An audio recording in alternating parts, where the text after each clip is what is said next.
Welcome everyone to Coffee with a Codex, the first Coffee with a Codex of 2026, which I can't believe is a real year, but it is 2026. My name is Dot Porter. I am a curator in the Schoenberg Institute for Manuscript Studies at the University of Pennsylvania Libraries. We are in the Kislak Center for Special Collections, Rare Books and Manuscripts. So we are a research and development institute focused on manuscripts within the context of special collections. We do a lot of cool projects, and we also have a lot of manuscripts in our collection. And so once a week on Thursdays at noon Eastern Time, I hop on Zoom and do a little show and tell with something from our collection. And today we are looking at this manuscript. The shelf mark is MS Codex 2265. We can tell from the shelf mark. So the shelf mark basically, as the word implies, it tells us where it is on the shelf. So it starts at MS, probably not MS Codex 1, but is this idea, right? It starts at the beginning and then you go through. And 2265 means it's pretty recent. So I will take a look at the record and see exactly when we acquired this one. What is it? Oh gosh, and now I'm going to give it away. It's very small. It's another one of these little guys. This is a little Psalter, which is a book of Psalms. So it contains all 150 Psalms written out. We'll take a look at the inside in just a minute. It was made in the Netherlands in the mid 15th century. So the record says between 1425 and 1475. So it's 15th century Netherlands. It is written in Latin, as Psalters would be written in Latin. The Psalms in medieval Europe, the whole Bible would be written in Latin, and so the Psalter is also in Latin. The binding is not a 15th century binding. The binding is modern, tooled leather, maybe 19th century, 18th century. It's a little bit worn, especially here on the hinge. This is kind of fun because there's this stamping here that's kind of a decoration, but what it does is it mimics a physical structure that you might see in an earlier binding. So an earlier binding, what you would actually have are leather or sometimes fabric that is used to attach the text block, which is the inside of it, to the covers. And you would have actually had them go through the binding and so what this is doing is sort of saying, here's what that looked like, which I think is really pretty fun here. I'm seeing that there's a lot of chat. So yes, Yi Kao, it might imply the original binding had structures like that, or some kind of earlier binding. So it is really difficult to tell how many times this might have been rebound between the 15th century and whenever it had this final binding put on it. But it definitely looks like, reflects that, which I think is pretty cool. Okay, so it is a Psalter here. Let's go ahead and take a look. Now we have some, I want to talk a minute about what we know about this. It's coming. You can see the binding is actually a little bit loose here. That's okay. It's not going to come apart. We have a book plate from a previous owner. And this is, where is it? German lawyer and diplomat Bernd Oetter. So we see his name here, Ex Libris Bernd Oetter. It was sold to us at auction in 2022. So that's when we actually acquired it, was 2022. And I think it was a sale of this person's collection. So it may be that he died, and so that's when it was sold.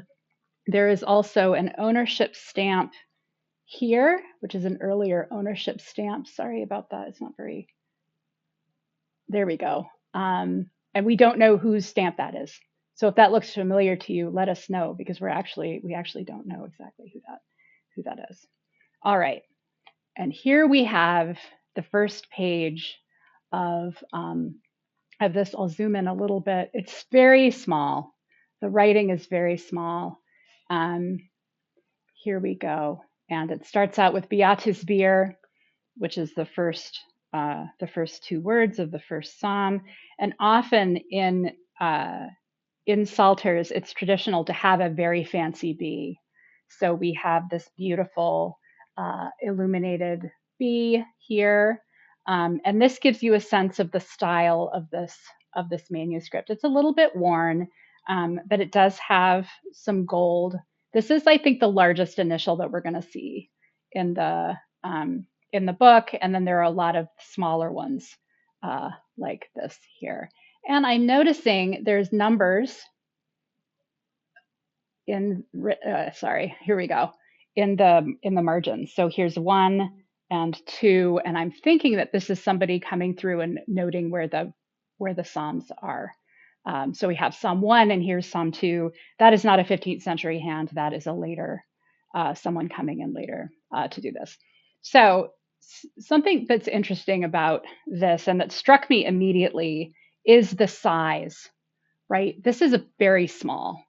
And as you know, if you've hung out here before, and we talk about what books were used for, a book of this size, a small book, implies at least that it was a book that was made to be portable. Oh, sorry, it keeps sort of flipping on me. Was made to be portable. So this was a book that someone carried around with them. And I find this interesting. I'm trying to put this in the sort of a larger context. So the Psalter in the Middle Ages was a book that would be read over the course of a week. So if you were a monk or a nun and you lived in a monastery, you would be expected to, as a group, I think, read through the Psalms over the course of a week, and you'd start over and do it.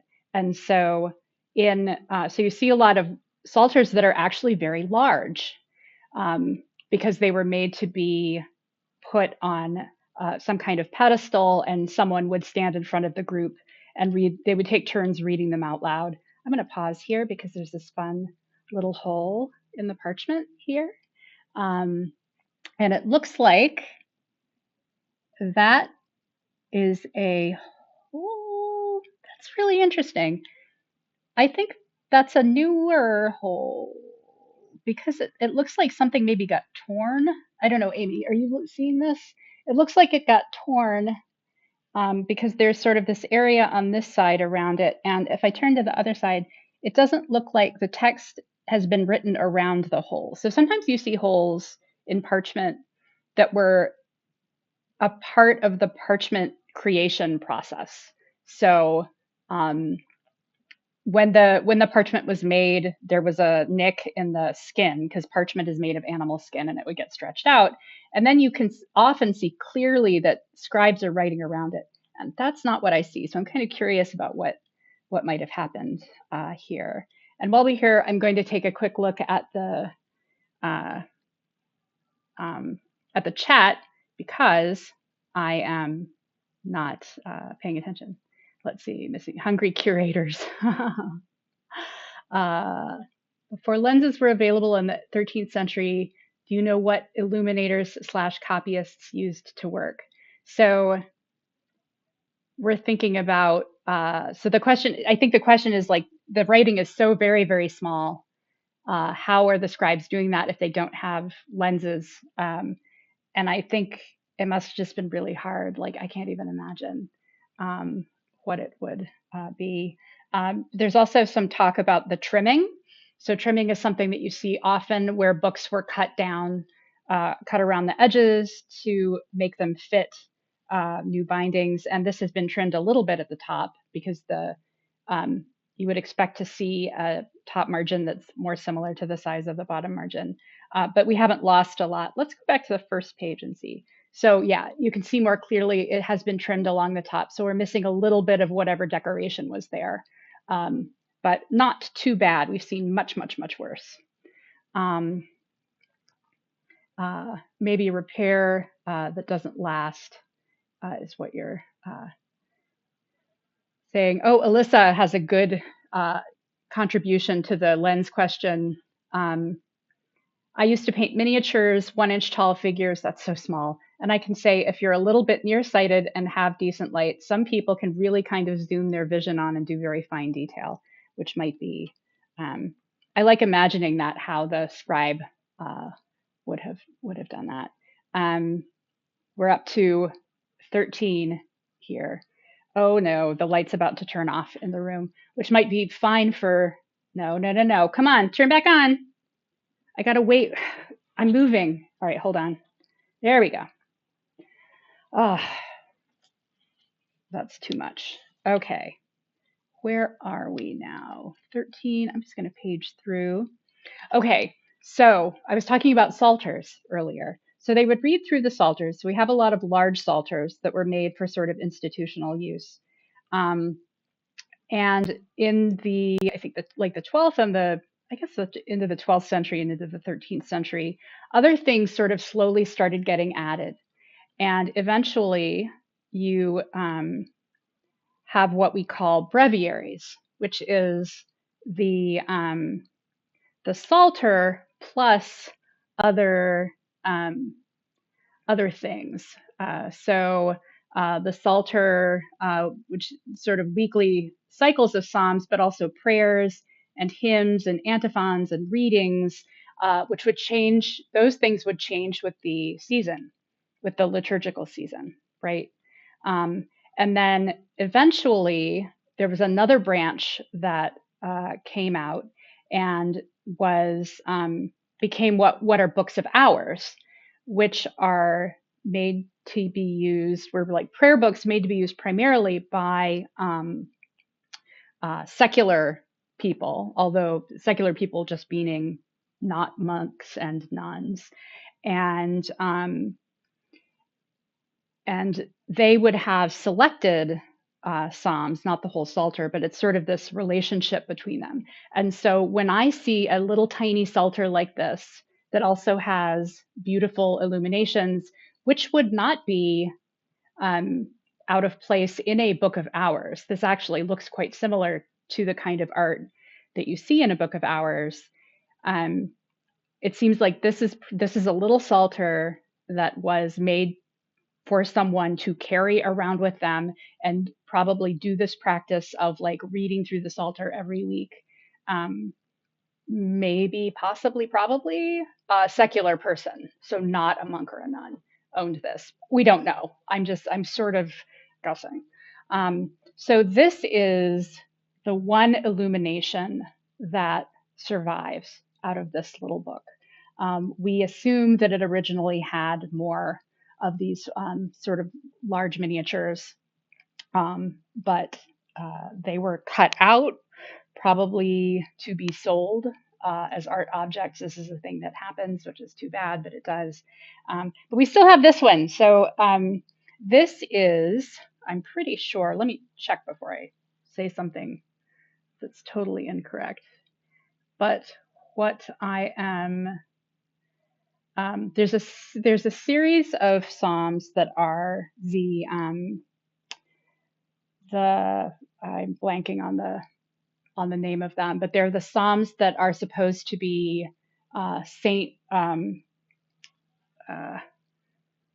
oh, King David wrote these psalms, the penitential psalms, and so I'm guessing that here is the start of the penitential psalm cycle, or maybe the first penitential psalm. And so what we have is King David. We know it's King David because he has the harp next to him here, and he's talking to God. So I love the way that God is often portrayed in these medieval art, because he's basically coming through a little hole in the sky. So here's God. We know he's God because he's got a little halo, and he's got the little world in his hand there, the golden sphere. And God is or Saint King David is saying, "Oh, you know, I am terrible. Please forgive me for this," at the start of the penitential psalm cycle. So I'm going to let you all take another look at that beautiful illumination while I take another quick look at the chat to see what you guys are chatting about. Brian is asking about ruling or marginalia. We'll take a look at that. Yes, and Amy is pointing out not the penitential psalms because they aren't in numerical order, which I didn't think that they were, but I wasn't sure. Might be the first of the psalms as it comes in the biblical order, and I think that may be what's happening. And I'm looking to see if there's a number in the margin, but there isn't there. Have we lost the numbers? I stopped paying attention. I think whoever was numbering them maybe got tired of it. So I'm not seeing numbers. Oh no, here we go, 28. 28. So maybe that's 27 or 26. I'm not sure what the penitential psalms are. All right, Alyssa, I'm curious about unanswerable questions like what kind of arm or wrist or hand bracing did illuminators use to keep their hands steady while they were working on the really tiny details? It's such a great, so many things that we don't know, and that's good. Oh, Janet is pointing out about, I said that it's like a little hole in the sky. It could be a portal rather than a hole. I think that's what I mean. So whatever it is, there's some kind of doorway in the sky that is connecting our world with whatever world God is in. And I read a lot of cosmic horror, so this is very interesting for me. And I think it would be kind of scary if God came out of the sky like this. So maybe that does apply. All right, let's keep going. Actually, something that I wanted to do that I thought might be fun with this manuscript, and let's go back here, is I forget sometimes I have this little, I pulled this out before, but it's been quite a long time. This is a microscope, a microscopic camera, and it's kind of neat to get a microscopic view of a page, especially when there's gold and stuff on it. So I am just quickly going to, I'm going to see if I can do this here. Oh, I can't spotlight, crap. I don't know if you guys are going to be able to see this. If you, the Vitali 2 up in the corner, or it's up at the top. Let me, oh, hold on. I'm going to try to switch cameras. Start video. Here we go. So if you all can pin for a moment the Vitali 2 one, I'm going to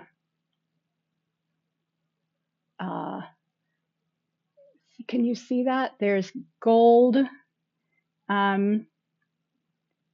there, and let's see, let's move it over. So there's not a whole lot. Basically what you can see is that it's flaky. You can see the flakes, how flaky it is.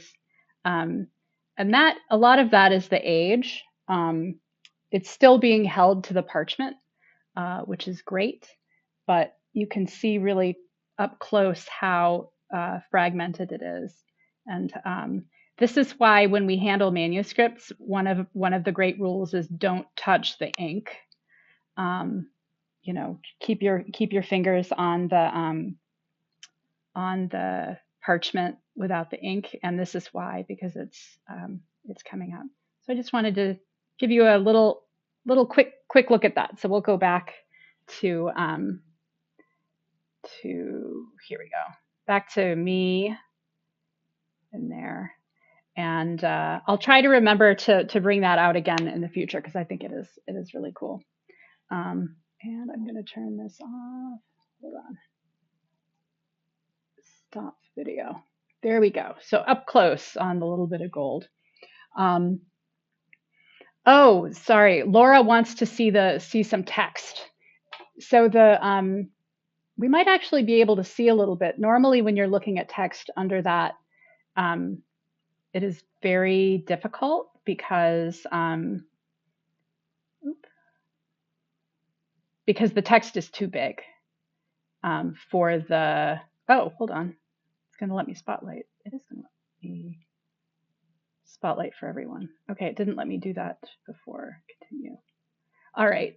So we'll look at some text and let's try this. There we go. So there's some words. It's a little, here, let me, oh no, I just lost the thing. Here we go. Out of focus. Here we go, into focus. So there's a little bit of text. So it's small enough that we can actually see that. I have to lift it up every time because I don't want to rub it against the parchment. But there we go. And you can also see the parchment itself too. I want to get a higher, this is actually kind of old. I want to get a higher quality one. But it's still, you can get a sense of the ink on the page and how that looked. So there you go. Yeah, the blue is nice. So let me do one more. Let's see if we can find. There we go. That blue, lovely. All right, there we go. We've seen it all. So let's go back and spotlight. Replace the spotlight. There we go. Here we are. And how am I doing for time? I haven't changed. Oh, we still have plenty of time. We have plenty of time. Great. Okay. Here we go. And I think that is the last one because it's the, yes. So Lisa in the chat is pointing out that the Divine Office of Psalms for the liturgical week divide into 8. Yes, so there are 7 missing folios. There are 7 ones that are missing.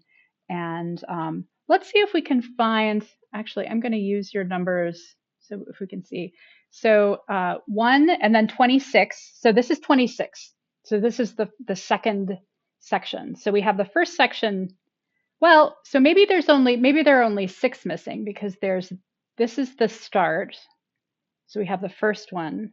And then here is the second section, which starts at 8.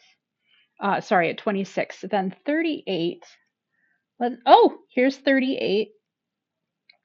So presumably, I don't know, interesting. 38 is here. And there's no text. However, here we go. Here is where something, we can see that something is missing because there's actually a stub here. A stub is a little piece of parchment that's peeking out of the gutter. There was a leaf here and it has definitely been cut out.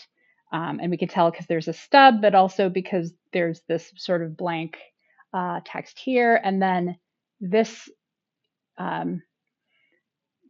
word, starts in the middle of a word, or maybe I think it's the last 2 letters of a word, and then it continues on. So there's definitely one that's been cut out here. Brian was asking about ruling. If you haven't been here before, Brian always asks about ruling, so I should know to point it out. We can see some here. Let me maybe zoom in a little bit so you can see.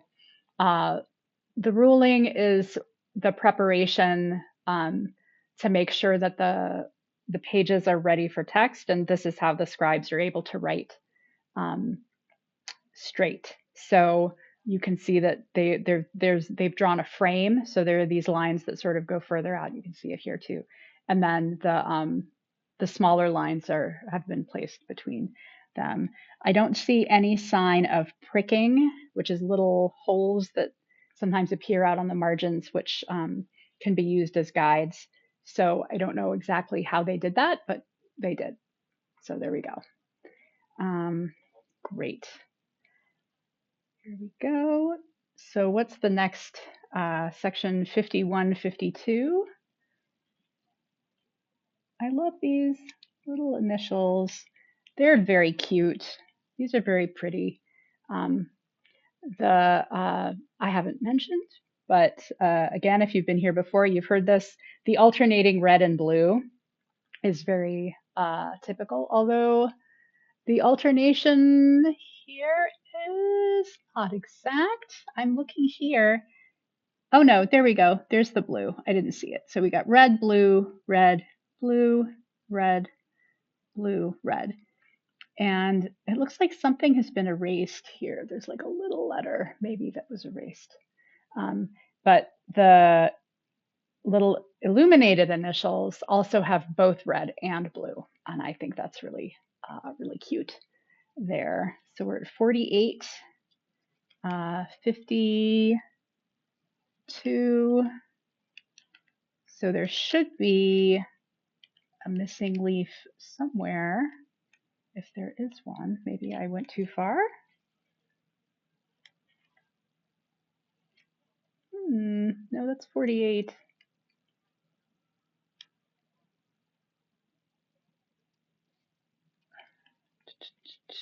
Well, we'll keep looking here.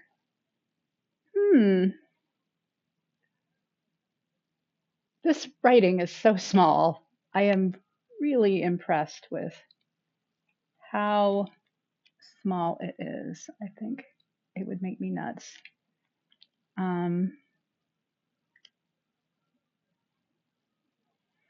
Let's see, go back to see what you guys are chatting about. Spectacles were embedded within medieval books. That's very cool. Oh, Amy has put in a list of the missing folios, which is great. So let's see, missing after, 24, 32. I did go too far. Let's see, 32 and 34. So here's 34. So there's a leaf missing here. And did you say 32? You know what? I think, no, maybe not. So there's a leaf missing here and another leaf missing here.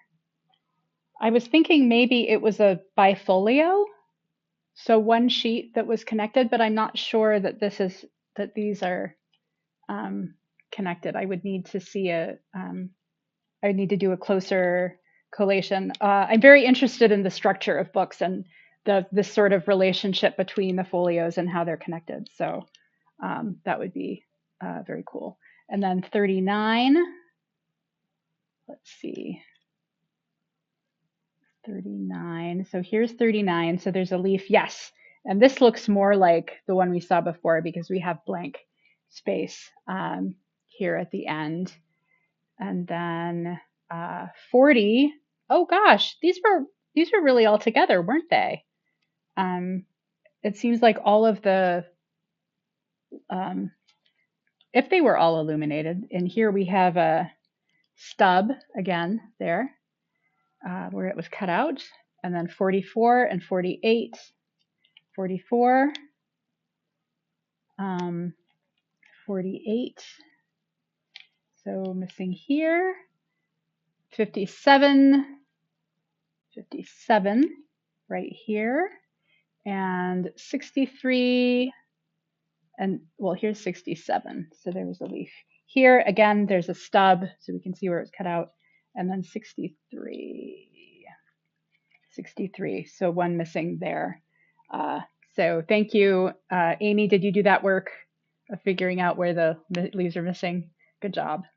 All right, we're almost done. I'm just looking through the chat to see if there's anything else. Kit says the text looks darker here and more dense. I saw exactly where that was. I should have stopped. I'm not sure what was happening there, but it did look oddly dense. So something to go back and look forward to. Brian says that I always ask about ruling is a stereotype, but you do. Lisa says also possible that a folio tape was taken out during rebinding, which is very true. There.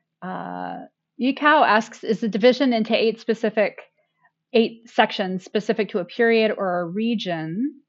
I remember reading that insular psalters would divide into 3. I don't know about that. Let's see if anyone answers that. see. And someone asked about the script, which according to the record is a Gothic textualis script. And so with that, we are done. Let's say one last goodbye to King David and God peeking out of the window in the sky. Thank you all so much. I'm so glad we're back for 2026. And this was really fun. Come next week, Lewis will be here. And I hope you'll be here. I'll be here. Thank you. And yeah, have a great week, and we'll see you then. Bye.